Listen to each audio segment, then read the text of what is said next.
Hello student, Shreyas school English medium standard 7 subject social science chapter number 9 administration of the state. Administration of the state का मतलब क्या होता है? Administration जिस तरीके से हमारे यहाँ पे जो शासन चलाया जाता है, किस तरीके से व्यवस्थाएं की जाती है, किस तरीके से रूल रेगुलेशंस बनाए जाते हैं, कौन से लेवल पे बनाए जाते हैं, जैसे local level, state level, central level, तो अलग अलग हमें फंक्शंस देखने को मिलते हैं। चलिए अब देखिए, यहाँ पे हम देख सकते हैं कि already administrative of over country function at 3 levels. तो 3 लेवल्स कौन कौन से हो सकते हैं? एक local, state and central level.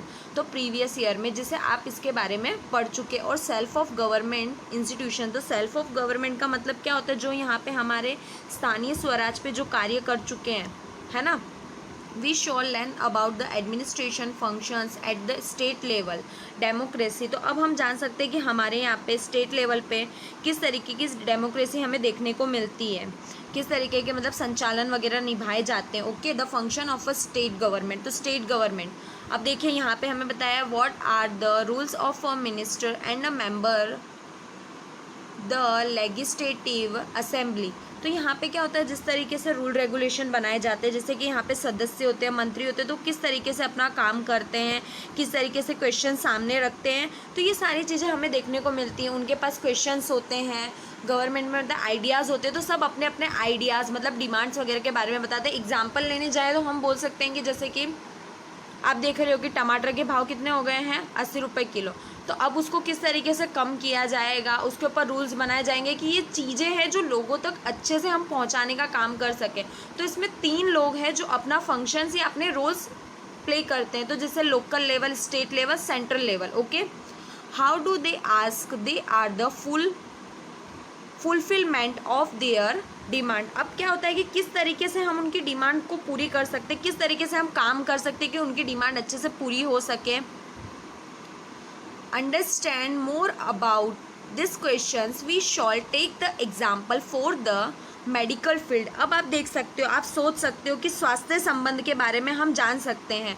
तो जैसे हमें पहले बताया गया था कि यहाँ पे क्या हो गया था, अलग अलग तरीके की क्या हो जाती है, बीमारियाँ फैल रही है। तो वो हमें कैसे बताया जाता है, उसके ऊपर लोगों का इफेक्ट क्या होता है, लोगों को कौन कौन सी प्रॉब्लम्स होती है, उस प्रॉब्लम्स को हम किस तरीके से दूर कर सकते हैं। तो ये क्या होता है, एडमिनिस्ट्रेशन ऑफ द स्टेट अपना रूल्स किस तरीके से प्ले करती है कि लोगों तक जितनी भी फील्ड है, उनकी जितनी भी ज़रूरतें हैं, उसे हम आसानी से फुलफ़िल कर सके। ओके, चलिए अब हम आगे देखते हैं। अब न्यूज़ में क्या बताया गया है कि देखो, सूरत में क्या हो गया है, कोलेरा हो गया है। तो जिससे क्या हो गया है कि लोगों की क्या हो रही है, कई सारे लोग यहाँ पे मर रहे हैं, जिससे कई सारे लोगों की मौत हो रही है। ठीक है, अब हमें कैसे मालूम होगा कि यह रोग है या नहीं है? तो अब हम कैसे जान सकते हैं कि ये रोग है या नहीं है? तो जिससे रोग संबंधित शिकायतें, मतलब कि हमें क्या होता है, जैसे कि कोलेरा होने पर कौन कौन सी चीज़ें होती है, तो उसके बारे में हम जान सकते हैं। अब हमें आगे बताया गया है यहाँ पे कि हमारी डिमांड है कि जो एडमिनिस्ट्रेटर मतलब संचालन तंत्र है, वो कोलेरा रोगों को किस तरीके से कंट्रोल कर सकते हैं, है ना। किस तरीके से वो यहाँ पे कंट्रोल कर सकते हैं कि जिससे कई सारे लोगों को बचाया जा सकता है। और वो मतलब किस तरीके से क्लीननेस यानी साफ़ सफाई रख सकते हैं, लोगों को मेडिसिन मिल सकती है। तो वो सारे रूल रेगुलेशंस बनाते हैं। अब देखिए यहाँ पे आपको यहाँ पे ड्राइंग बताया गया है। तो जहाँ पे क्या हो रहा है, पुलिस क्या बता रही है, उन्हें मतलब शिकायतें किस तरीके से हो सकती है, तो वो सारी चीज़ें मतलब दूर करने का काम कर रही है। चलिए अब हम आगे देखते हैं। अब हमें यहाँ पे बताया गया है, देखिए, तो लीडर है वो किस तरीके से बताया जा रहा है कि जो प्रोसेस बता रही है कि आपको ये रूल रेगुलेशन फॉलो करने हैं, है ना। तो वो बता रहे हैं कि आप ऐसा करोगे तो ये सारी चीज़ें आपसे दूर हो जाएगी, जिन्हें हमने टीवी पर भी देखा था। तो इन्हें हमने टीवी पर देखा था। चलिए अब हम आगे देखते हैं। अब देखिए हमने क्या देखा था, कौन सी बीमारी देखी थी, कोलेरा की बीमारी देखी थी, जिसके अंदर क्या होता है, कई सारी समस्याएं होती है। तो जो हमारे यहाँ के जो कलेक्टर होते हैं, लीडर होते हैं, तो वो हमारी हेल्थ का किस तरीके से ध्यान रखते हैं। दूसरे अलग जो नेता होते हैं, लीडर्स होते हैं, तो किस तरीके से सारी चीज़ों को अपने कंट्रोल में लेते हैं, है ना। तो हमें यहाँ पे बताया है जैसे कि MLA का मतलब क्या होता है, मेंबर ऑफ लेजिस्लेटिव असेंबली, तो वो किस तरीके से असेंबली अपना रूल्स निभाती है, किस तरीके से रेगुलेशंस बनाती है कि हमारे एरिया में इतना नुकसान नहीं हो, लोगों की मतलब सारी कंडीशंस को मतलब फुलफ़िल किया जा सके। डायरेक्टली उनसे मिलती है, पीपल से मतलब पूछती है लोगों से कि कहीं आपको कोई प्रॉब्लम्स तो नहीं है। तो उस तरीके से अब देखिए, आप लोगों ने सुना होगा कि हमारे यहाँ पे क्या दिया जाता है, वोटिंग होती है ना, इलेक्शन होते हैं, तो इलेक्शन के टाइम पे क्या होता है, वोटिंग की जाती है कि इनको चुना जाएगा तो ये अच्छा काम करेंगे। तो ये हमारे गवर्नमेंट बनाते हैं कि हमारे यहाँ पे वोटिंग होती है, कौन कौन से रूल रेगुलेशन लगाए जाएंगे। और उसके बाद में क्या होता है, एमएलए क्या करते हैं, लोगों को चुनते हैं, उनका प्रतिनिधित्व का काम करते हैं। चलिए अब हम आगे देखते हैं। अब क्या होता है, हमारे यहाँ पे लेजिस्लेटिव असेंबली होती है, ठीक है, हर स्टेट में देखने को मिलती है। तो वहाँ पे क्या रूल रेगुलेशंस बनाए जाते हैं, तो वो किस तरीके से रूल्स होते हैं, इलेक्शंस होता है, ठीक है। और उसके बाद में सीट्स रखी जाती है कि हाँ ये सीट्स हमने फुलफ़िल की है, तो ये सारी ये डिसीज़न वगैरह यहाँ पे लिए जाते हैं। अब देखिए, हमारे गुजरात में देखने को मिलती है तो 182 सीट्स है ना, गांधीनगर में, विच इज़ द कैपिटल, हमारा कैपिटल क्या है, गांधीनगर है। तो अब यहाँ पे क्या होता है कि सब अपना मत रखते हैं कि इस तरीके के रूल रेगुलेशंस बनना चाहिए। अलग अलग तरीके की विधानसभा के राज्य में अलग अलग संख्या होती है, तो उस तरीके से मतलब क्या होती है, जितनी पॉपुलेशन होती है उसके बेस पे 5 साल जब चुनाव होता है तब अलग अलग क्या किए जाते हैं, उम्मीदवार निकलते हैं, अलग अलग लोग आते हैं कि नहीं इस पक्ष में ये होना चाहिए, इस पक्ष में होना चाहिए। तो उसकी उस बेस के ऊपर क्या की जाती है, काउंटिंग की जाती है। तो जिसकी वजह से अलग अलग विधायक बनाए जाते हैं और दल के ना होकर निर्दय भी हो जाते हैं। जैसे गुजरात में हम लोगों ने देखा कि विधानसभा कहाँ पे है, गांधीनगर में है, ठीक है। चलिए अब हम आगे देखते हैं। अब देखिए, यहाँ पे बताया है कि मिनिस्टर से चीफ मिनिस्टर कैसे बनाया जाता है।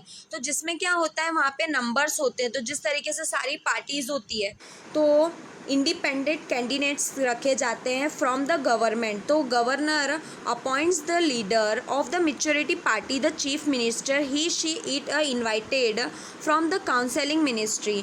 The parties of from the government is know the as a ruling the party will the others party from the options। तो मतलब क्या किया जाता है कि ऑप्शंस किए जाते हैं, ठीक है। तो विपक्ष होता है, तो सारी राजनीति रूल्स बनाए जाते हैं। जो विधायक है वो मंत्री किस तरीके से बनता है ना, मिनिस्टर से चीफ मिनिस्टर कैसे बनते हैं। और चुनाव के बाद जैसे कि विधानसभा होती है तो वहाँ पे बहुमत होता है, मतलब मेजोरिटी जो हमें देखने को मिलती है। तो उस वजह से सरकार बनती है जिसमें मुख्यमंत्री बनते हैं, लीडर्स बनाए जाते हैं मेजॉरिटी पार्टी के साथ। उसके बाद में यहाँ पे क्या होता है, प्रधानमंत्री, उसके बाद में प्रधानमंत्री को बुलाया जाता है, ओके। उसके बाद में पक्ष में जो सत्ता अधिकारी या दूसरे पक्ष विपक्ष में कहा जा सकता है। चलिए अब हम आगे देखते हैं। अब क्या होता है, देखिए यहाँ पे After election, the government appointing to the chief minister and the counseling of a ministry who is the collectively responsible for the administration of the state and a functioning of a various minister. Each the ministry is a house in a different effect the premises। अब क्या किया जाता है कि वहाँ पे ना rule regulations बनाए जाते हैं। तो सब अलग अलग डिपार्टमेंट के होते हैं, जैसे मुख्यमंत्री होते हैं, राज्यपाल मुख्यमंत्री, मंत्री नियुक्ति की जाती है। तो फिर वहाँ पे अलग अलग तरीके के अलग अलग डिपार्टमेंट होते हैं, तो अलग अलग जगह पे काम होता है। और मतलब एक इसके डिसीज़न मतलब सब अलग अलग रहते हैं कि नहीं ये डिसीज़न गलत है तो ये डिसीज़न सही है, तो हमें इस पे काम करना चाहिए। जैसे यहाँ पे बताया गया है, यहाँ पे एमएलए उनकी रिस्पॉन्सिबिलिटी होती है। चलिए अब हम आगे देखते हैं।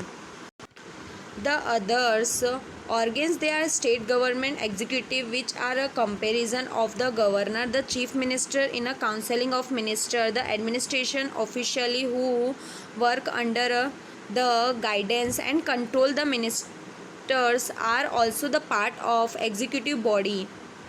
The counseling of minister are called by government executive, will the administrative official are no administrative executive। अब क्या किया जाता है कि वहाँ पे जो व्यवस्थापक कार्य कार्य प्रणाली होती है वहाँ पे काम किया जाता है, जिस तरीके से अलग अलग काम किए जाते हैं, जैसे मुख्यमंत्री हुआ, गवर्नर हुआ, मंत्रिमंडल हुए, तो इनको क्या किया जाता है, सही राइट्स बताए जाते हैं, रूल रेगुलेशन बताया जाता है कि गाइडेंस दी जाती है, कंट्रोल किया जाता है, तो ये सारी चीज़ें की जाती है, ठीक है ना। चलिए अब हम आगे देखते हैं गवर्नर। अब देखिए गवर्नर में क्या किया जाता है, ईच स्टेट, भारत के राज्यपाल होते हैं, है ना, has a governor appointing by a president for 5 year. अब क्या किया जाता है वहाँ पे 5 साल के लिए प्रधानमंत्री राष्ट्रपति की सलाह के बाद 5 साल के लिए करते हैं, और उसके बाद में गवर्नर क्या करता है, जो राज्यपाल है वो क्या काम करता है, जैसे रूल रेगुलेशन बनाना, किस तरीके से मतलब लोगों की नियुक्ति की जा सकती है, संवैधानिक प्रमुख बनाना, तो संचालन के ये सारे काम देखने को मिलते हैं, तो ये सारे काम यहाँ पर होते हैं। ओके, चलिए अब हम आगे देखते हैं क्या किया जाता है। जैसे मेजोरिटी पार्टी होती है तो वो लीडर को क्या करती है, चुनती है, तो जिसके अंदर वो क्या करते हैं कि अपनी लॉयल्टी बताते हैं, ऑथ लेते हैं, शपथ लेते हैं। उसके बाद में वो क्या करते हैं, शपथ लेने के बाद कि जिसमें हाँ उन्होंने मतलब हाँ वो अपना काम अच्छे से करेंगे, तो सबको बुलाकर क्या, असेंबली को बुलाकर बैठक रखी जाती है, और बैठक रखने के बाद किस तरीके से बिल्स पास किए जाते हैं, तो जब वो असेंबली बताती है कि हाँ ये छोड़ना चाहते हैं, तो वो रिटर्न्स बिल्स दिए जाते हैं, तो सारे रूल रेगुलेशंस बनाए जाते हैं कि इमरजेंसी इश्यूज हो चुके हैं। उसके बाद में जज of the court that work under the high court, तो ये क्या किया जाता है कि जितने भी रूल रेगुलेशंस बनाए जाते हैं तो अंडर द हाई कोर्ट के अंदर बनाए जाते हैं, ठीक है। उसके बाद में यहाँ पे inform the president about the functioning of the state government, उसके बाद में गतिविधियों के बारे में राष्ट्रपति को अवगत किया जाता है, उसके बाद में राष्ट्रपति को सारी की सारी इन्फॉर्मेशन दी जाती है। ओके, चलिए अब हम आगे देखते हैं चीफ मिनिस्टर। चीफ मिनिस्टर का काम क्या होता है ना, तो चीफ मिनिस्टर का क्या काम होता है, जिसमें यह head of the council of a ministry, very important position, the state government, he she called by CM, the function of chief minister, तो ये यहाँ पे क्या करते हैं, अपनी पहचान बनाते हैं, ठीक है ना, स्टेट लेवल पे, तो जिसमें स्टेट गवर्नमेंट के रूल रेगुलेशन बनाए जाते हैं, तो different ministry effective administrative of the state, है ना, ये सारी की जाती है। उसके बाद में मीटिंग्स रखी जाती है, उसके बाद में गाइडेंस देते हैं, सुपरवाइज़र का काम करते हैं, डिसीज़न लेते हैं, तो ये जितनी लोगों की जो नेसेसरी चीज़ें हैं वो लोगों तक किस तरीके से पहुंचाने का काम हो सके, तो ये सारे रूल रेगुलेशंस बनाते हैं और अलॉटेड करते हैं। अब क्या बनाई जाती है, उसके बाद में नीतियाँ बनाई जाती है, तो वो नीतियों को किस तरीके से काम किया जा सके, कि जो हमने रूल्स बनाए हैं, रेगुलेशन बनाए हैं, उनको किस तरीके से काम किया जा सके, ये सारी चीज़ें होती है। अब उसके आगे हमें बताया गया है कि देखिए यहाँ पे कौन से होते हैं, स्टेट और सेंट्रल गवर्नमेंट होता है ना, तो स्टेट और सेंट्रल गवर्नमेंट किस तरीके से काम करती है, उनके काम को किस तरीके से डिवाइड किया जाता है बिटवीन 2 लेवल पे। उसके बाद में ये बताया जाता है कि हमारी गवर्नमेंट कौन से काम कर रही है, union government function at the national level, तो वो नेशनल लेवल पे किस तरीके के काम कर रही है।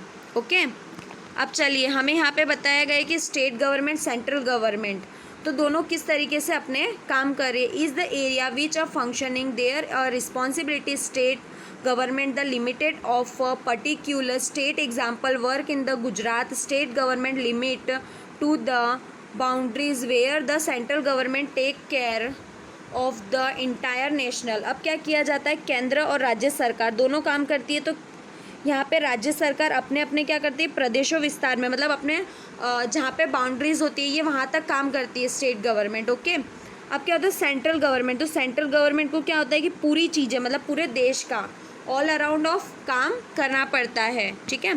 अब चलिए हमें यहाँ पे आगे फंक्शंस बताए गए हैं, तो functions powers of state and central government divided by a union list in the state list is, तो क्या किया जाता है, concurrent list, the subject including this are a mentions in the constitutions, तो इसमें 3 लोगों में मतलब डिवाइड किया गया है ना, यहाँ पे हमें बताया गया है। चलिए अब हम आगे देखते हैं। अब आगे है लेजिस्लेटिव असेंबली, तो यहाँ पे हम लोगों ने जिस तरीके से पहले देखा था, देखिए यहाँ पे आपको ड्राइंग बताई गई है, तो जिस तरीके से यहाँ पे अपना रूल रेगुलेशंस होता है, अपने क्वेश्चंस रखे जाते हैं, एमएलए किस तरीके की परमिशन देते हैं, डेमोक्रेसी किस तरीके से होती है, तो ये सारी चीज़ें यहाँ पर होती है। जो कौन कौन से रूल्स बनाए जाएंगे, इंपॉर्टेंस रूल्स होंगे कि नहीं होंगे, क्वेश्चंस किया जाता है, उसके बाद में ये उसके ऊपर क्वेश्चंस होते हैं कि नहीं है ये रूल्स बनना चाहिए, ये रूल्स अच्छा है, तो ये सारी चीज़ें हमें देखने को मिलती है। ठीक है, तो विधानसभा के मतलब क्वेश्चंस होते हैं, उसके बाद में उसके ऊपर डिस्कशन किया जाता है, उसके बाद में उसके ऊपर क्वेश्चंस के बाद में वो जो लेसन होता है उसके ऊपर हमें क्या करना चाहिए, हमें ये आगे बढ़ाना चाहिए कि नहीं बढ़ाना चाहिए, तो ये सारी चीज़ें यहाँ पर हमें देखने को मिलती है। The last point is here, they can even a decision regarding financial matter and are decided on a expenditure to be done in a different areas when a legislative assembly section any MLA can ask question, they are a speaker manages the assembly and one require his the permission before presenting anything। अब क्या किया जाता है, बैठक चल रही होती है, उस समय विधायक से कुछ क्वेश्चंस किए जाते हैं, जिससे स्पीकर अकॉर्डिंग टू कुछ क्वेश्चंस पूछ सकते हैं। ओके, अब यहाँ पे आपका ये चैप्टर कंप्लीट होता है। ठीक है, तो अब आपको ये एक्सरसाइज कंप्लीट करनी है। ओके, चलिए, सिलेबस यहाँ पे आपका कंप्लीट हो गया है, आपको एग्ज़ाम की प्रिपरेशन करनी है। Thank you dear student.